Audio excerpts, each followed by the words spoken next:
एक प्यारी सी लड़की जिसकी उम्र लगभग 18 साल होगी, वो सड़क पर तेजी से भाग रही थी। भागते भागते वो एक लड़के से टकराई जो अपनी गाड़ी के बाहर खड़ा था। उस लड़के की नजर जब उस लड़की पर पड़ी तो वो लड़की को देखता ही रह गया। वो लड़की दिखने में बहुत खूबसूरत थी। उसके लंबे सुनहरे बाल, बड़ी बड़ी पलकें, गोरा रंग, चेहरे पर मासूमियत थी। उसकी हाइट लगभग 5 फुट 3 इंच थी। वो लड़की अपने हाथ जोड़कर उस लड़के से मदद मांगने लगी और सुबकते हुए उसके पीछे जाकर खड़ी हो गई। वो लड़का जो काफी हैंडसम था, वो उस लड़की के बिना बोले ही उसकी सारी बात समझ गया। तभी वहां पर 4 से 5 आदमी आ गए। ये देखकर उस लड़की ने घबराते हुए उस लड़के की बाजू कसकर पकड़ ली। वो लड़की इस वक्त बहुत ज्यादा डरी हुई थी। तभी उन आदमियों में से एक आदमी ने कहा, ए लड़के, ज्यादा हीरो मत बन, लड़की को इधर ला। उस लड़के ने उन आदमियों को देखकर गुस्से में कहा, अगर तुम में से किसी ने भी इस लड़की को हाथ भी लगाया तो इसका अंजाम तुम लोगों को बहुत भारी पड़ेगा। लड़के की बात सुनकर उनमें से एक आदमी आगे आया और उसने लड़की की तरफ अपना हाथ बढ़ाया, पर वो आदमी उस लड़की को छू पाता उससे पहले ही उस लड़के ने आदमी के मुंह पर एक जोरदार पंच मारा, जिससे वो सीधा जमीन पर जा गिरा। देखते ही देखते उस लड़के ने 5 आदमियों को पल भर में धूल चटा दी और उस लड़के के हाथों मार खाने के बाद वो सभी आदमी जमीन पर पड़े दर्द से कराह रहे थे। तभी वो लड़का उस लड़की के पास आया और उससे बोला, डरो मत और ये बताओ कि तुम्हारा घर कहाँ है और तुम्हारा नाम क्या है। वो लड़की कुछ रिएक्ट करती उससे पहले ही वहां पर एक कार आकर रुकी। गाड़ी में एक 70 साल की बूढ़ी औरत बैठी हुई थी। फिर वो औरत गाड़ी से उतरकर लड़की के पास आते हुए बोली, बेटा किट्टू, तुम कहाँ चली गई थी?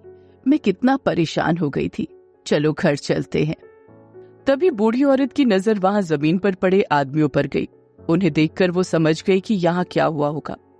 बूढ़ी औरत ने लड़के, तुम्हारा बहुत बहुत धन्यवाद, तुमने मेरी किट्टू को बचा लिया। मैं तुम्हारा ये एहसान कभी नहीं भूलूंगी। इतना कहकर उसने किट्टू का हाथ पकड़ा और साथ ले जाकर गाड़ी में बैठ गई। थोड़ी देर में वो गाड़ी वहां से जा चुकी थी और वो लड़का उन्हें जाते हुए देख रहा था। कुछ दिनों बाद राठौर हाउस में आज सोमनाथ राठौर की बेटी को देखने के लिए लोग आ रहे थे। सोमनाथ राठौर राजस्थान की एक जानी मानी हस्ती थे, जिनके पास रुतबे के साथ साथ बेशुमार दौलत और ताकत भी थी। सोमनाथ राठौर की उम्र करीब 50 साल थी। वो दिखने में हट्टे कट्टे थे। सोमनाथ राठौर ने अपनी पत्नी शांता की तरफ देखकर कहा, अगर अपनी बेटी को बचाना चाहती हो तो किट्टू को ऐसे तैयार करो कि रुद्राक्ष प्रताप सिंह उसे देखते ही पसंद कर ले। सोमनाथ राठौर के गुस्से से सब डरते थे। घर में किसी को भी उनके सामने ना कहने की हिम्मत नहीं थी। उनकी पत्नी भी उनके गुस्से को जानती थी, इसलिए उन्होंने जवाब में कुछ नहीं कहा और चुपचाप किट्टू के कमरे में चली गई। कमरे में जाकर शांता ने उस बूढ़ी औरत को देखकर कहा, माई इसे जल्दी तैयार करो, रुद्राक्ष प्रताप सिंह आते ही होंगे और ऐसे तैयार करना कि वो इसे देखते ही पसंद कर लें। माई ने कहा, बहू रानी, ये तो अभी बहुत छोटी है, अभी तो ये 18 साल की भी नहीं हुई है। इस बच्ची पर कुछ तो तरस खाओ, अभी इसकी उम्र घर गृहस्थी संभालने की नहीं हुई है। शांता ने गुस्से में कहा, अब घर की नौकरानी मुझे बताएगी कि मुझे क्या करना चाहिए और क्या नहीं। माई ने फिर भी हिम्मत करते हुए कहा, बहू रानी, रुद्राक्ष प्रताप सिंह का गुस्सा तो राजस्थान में सभी जानते हैं। अब वो तो इससे 7 साल बड़े हैं, फिर ये मासूम सी बच्ची उनके गुस्से का सामना कैसे कर पाएगी? किट्टू पर थोड़ा तो तरस खाइए, और आप इसकी हालत भी जानती ही हैं। शांता को अब माई की बातों पर गुस्सा आने लगा था। उसने दांत पीसते हुए कहा, क्या तुम्हें अपनी नौकरी प्यारी नहीं है जो तुम मुझसे इतनी बकवास कर रही हो? जो कह रही हूँ वो करो, किट्टू को तैयार करो, और अगर उस रुद्राक्ष को ये पसंद नहीं आई तो आज तुम्हारी नौकरी का आखिरी दिन होगा। किट्टू माई और शांता की बातें सुनकर एक ओर खड़ी होकर रो रही थी, पर जब उसने ये सुना तो माई की तरफ नामे गर्दन हिला दी और अब माई भी कुछ नहीं कर सकती थी। माई ने किट्टू को बहुत अच्छे से तैयार किया। किट्टू इतनी सुंदर लग रही थी कि रुद्राक्ष क्या, दुनिया में कोई भी उसे देख लेता तो एक पल में पसंद कर लेता। माई ने किट्टू की तरफ देखकर कहा, किट्टू बेटा, रोते नहीं है, शादी तो सबको करनी होती है और एक ना एक दिन सब शादी करते हैं। तुम्हें भी रुद्राक्ष से शादी करनी है और वो तुम्हें राजकुमारियों की तरह रखेगा, तुम्हें बहुत प्यार करेगा। तो चलो अब हंसकर दिखाओ मुझे। इतना सुनकर किट्टू ने माई की तरफ देखकर मुस्कुरा दिया।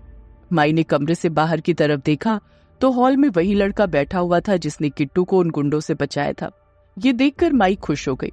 उन्होंने किट्टू को आकर कहा, अरे रुद्राक्ष तो वही है जिससे हम दोनों मिले थे और जिसने तुम्हें बचाया था।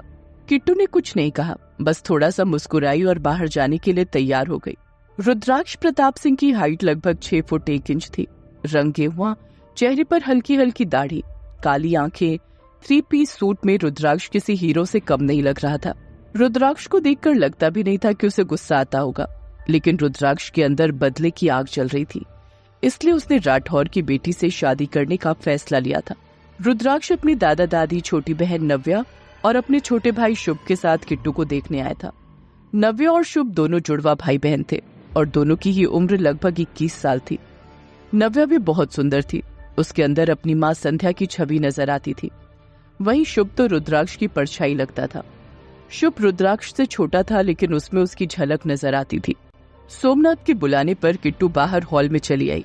वहीं किट्टू को बहुत घबराहट हो रही थी, इसलिए उसने अपनी आंखें नीचे की हुई थी। किट्टू ने आज बेबी पिंक कलर का फ्रॉक सूट पहना था जिसमें वो बहुत खूबसूरत लग रही थी। माई के कहने पर किट्टू जाकर रुद्राक्ष की दादी के पास बैठ गई। दादी ने किट्टू की तरफ देखकर कहा, हमें तो ये लड़की पसंद है, अब हमारे रुद्राक्ष की शादी इसी से होगी। ये लड़की तो साक्षात लक्ष्मी का रूप है। रुद्राक्ष ने भी किट्टू की तरफ देखा तो वो समझ गया कि ये तो वही लड़की है जो कुछ दिनों पहले उससे टकराई थी। रुद्राक्ष तो किट्टू को देखता ही रह गया। किट्टू बहुत सुंदर लग रही थी, लेकिन रुद्राक्ष का गुस्सा और उसका घमंड उसके दिल में किट्टू के लिए जगह नहीं बनाने दे रहा था। दादी ने किट्टू को अपनाने की रस्म शुरू की। उन्होंने किट्टू को कुछ मिठाई के डिब्बे, फल, कुछ ज्वेलरी बॉक्स और पैसे देकर कहा, आज से तुम्हारी बेटी हमारी हुई सोमनाथ। तभी दादाजी बोले, सोमनाथ, पिछली बातों को भूल जाओ, हम आज से एक नई शुरुआत करते हैं। तुम्हारी बेटी को हम राजकुमारी बनाकर रखेंगे और उम्मीद करते हैं कि तुम भी इस रिश्ते को ईमानदारी से निभाओगे। हमारे रुद्र को तुम्हारी बेटी पसंद है, इसलिए हम तुम्हारे घर में खड़े हैं, वरना तुम भी जानते हो कि इस चौखट पर आना हम कभी भी पसंद नहीं करते। सोमनाथ ने नकली हंसी हंसते हुए कहा, अरे दिग्विजय जी, कैसी बात कर रहे हैं आप? मैं पुरानी बातों को कब का भूल चुका हूँ। अब तो मेरे और रुद्र के बीच में बिजनेस रिलेशन भी है। दादाजी बोले, हाँ ठीक है, तो फिर शादी का मुहूर्त निकलवा लो। हम जल्द से जल्द अपनी बहू को अपने घर लाना चाहते हैं। और इसी के साथ अपनाने की सारी रस्में भी खत्म हो गई। रुद्राक्ष ये सब देख रहा था, लेकिन उसके चेहरे पर कोई भाव नहीं थे। उसने मन ही मन कहा, सोमनाथ राठौड़, अब मैं तुम्हें बताऊंगा कि दर्द क्या होता है। मैं तुम्हारी बेटी को इतना तड़पाऊंगा कि तुम सोच भी नहीं सकते, और फिर वो खुद आकर तुमसे कहेगी कि मुझे मार दो पापा। वही सोमनाथ जी ने रुद्राक्ष की तरफ देखकर मन ही मन कहा, तुम मुझे शह देने आए थे रुद्राक्ष, पर मैंने तुम्हें मात ही दे दी। रस्में खत्म होने के बाद रुद्राक्ष अपने भाई बहन और दादा दादी के साथ राठौर हाउस जा रहा था। तभी वो एक नौकर से टकरा गया, जिसकी वजह से उसे गुस्सा आ गया। रुद्राक्ष ने बहुत गुस्से से उस नौकर को डांट दिया और फिर जाते जाते किट्टू को देखते हुए अपनी आंखों पर गॉगल्स चढ़ा लिए। फिर एक स्माइल करते हुए अपने मन में कहा, आदत डाल लो किट्टू, तुम्हें इस गुस्से को रोज झेलना है, और तुम्हें ये तब तक झेलना होगा जब तक तुम टूटकर बिखर नहीं जाती। वहीं ये सब देखकर किट्टू अंदर तक डर गई। वो भागती हुई माई के पास गई और उनके गले लगकर रोने लगी। माई ने किट्टू को समझाते हुए कहा, बेटा, कोई पति अपनी पत्नी पर बिना बात गुस्सा नहीं करता, और मैं जानती हूँ मेरी किट्टू कभी कोई गलती नहीं करेगी। तू रो मत बेटा, वो तुझे बहुत प्यार करेगा।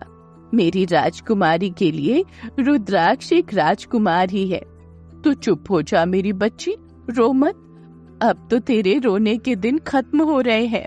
देखते ही देखते शादी का दिन भी नजदीक आ गया। किट्टू के हाथों में रुद्राक्ष के नाम की मेहंदी लगी हुई थी और उस मेहंदी का रंग किट्टू के हाथ पर खूब चढ़ा था। माई ने किट्टू के हाथ को देखकर कहा, देखा बेटी, कितना गहरा रंग आया है। रुद्राक्ष तुम्हें बहुत प्यार करेगा। ये सुनकर किट्टू शर्माने लगी। शादी का दिन। किट्टू लाल लहंगे में किसी राजकुमारी से कम नहीं लग रही थी। रुद्राक्ष भी व्हाइट शेरवानी में एकदम राजकुमार लग रहा था। किट्टू जब मंडप में आई तो रुद्राक्ष की नजर उस पर गई। रुद्राक्ष के दिल में ना जाने क्यों किट्टू के लिए प्यार वाली फीलिंग्स आने लगी, लेकिन उसने उन फीलिंग्स को वहीं दबा दिया। कुछ देर बाद दोनों के फेरे होने लगे। रुद्राक्ष ने फेरे लेते हुए गुस्से में अपने मन में कहा, राजकुमारी कात्यायनी और सबकी प्यारी किट्टू, मैं तुम्हें कभी अपनी पत्नी नहीं मानूंगा और ना ही तुम्हें पत्नी का दर्जा दूंगा। तुम ये शादी 1 हफ्ता भी निभा लो तो बहुत है, क्योंकि मैं तुम्हारी वो हालत करूंगा कि तुम 1 हफ्ते में ही मुझसे डिवोर्स मांगोगी। वही कात्यायनी ने मन ही मन कहा, मैं अग्नि को साक्षी मानकर कहती हूँ कि मैं हमेशा रुद्राक्ष को अपना पति मानूंगी, हमेशा इनके कहे अनुसार चलूंगी और ये जो कहेंगे वही करूंगी। शादी में रुद्राक्ष का दोस्त निहाल भी आया हुआ था। निहाल और रुद्राक्ष बचपन के दोस्त थे। रुद्राक्ष हमेशा निहाल की बात सुनता था। अगर कभी रुद्राक्ष गुस्से में होता था तो निहाल के अलावा किसी और की बात उसके कानों में जाती ही नहीं थी। रुद्राक्ष निहाल को अपना बहुत अच्छा दोस्त मानता था और निहाल भी रुद्राक्ष को अपने भाई जैसा ही मानता था। निहाल रुद्राक्ष के लिए कुछ भी कर सकता था। वो दोनों बिजनेस पार्टनर और दोस्त दोनों ही थे। दोनों का बचपन साथ में ही बीता था। निहाल बचपन से ही प्रताप हाउस में रहता था। फिर जब वो बड़ा हुआ तो उसने अपना बिजनेस रुद्र के साथ सेटअप किया और फिर खुद के विला में शिफ्ट हो गया। निहाल ने जब कात्यायनी को देखा तो अपने मन में कहा, ये प्यारी और छोटी सी बच्ची इस राक्षस को कैसे संभालेगी? इसका गुस्सा तो मैं भी नहीं संभाल पाता, तो ये लड़की कैसे संभालेगी? फिर निहाल ने ऊपर देखकर कहा, भगवान इस लड़की का ध्यान रखना, ऐसा ना हो कि रुद्र के गुस्से की आग में ये लड़की जल जाए। रुद्राक्ष और कात्यायनी की शादी हो गई। तभी सोमनाथ राठौड़ रुद्राक्ष के पास कुछ पेपर लेकर आए। सोमनाथ ने बड़े प्यार से कहा, जमाई साहब, आपकी और मेरी बेटी की शादी हो गई है, तो अब इन पेपर पर साइन करने में आपको कोई आपत्ति नहीं होनी चाहिए। मिस्टर राठौर रुद्र से कौन से पेपर साइन करने को कह रहे हैं? क्या रुद्राक्ष पेपर साइन करेगा? क्या सच में इस शादी की उम्र बस 1 हफ्ते की है? जानने के लिए सुनते रहिए ये कहानी।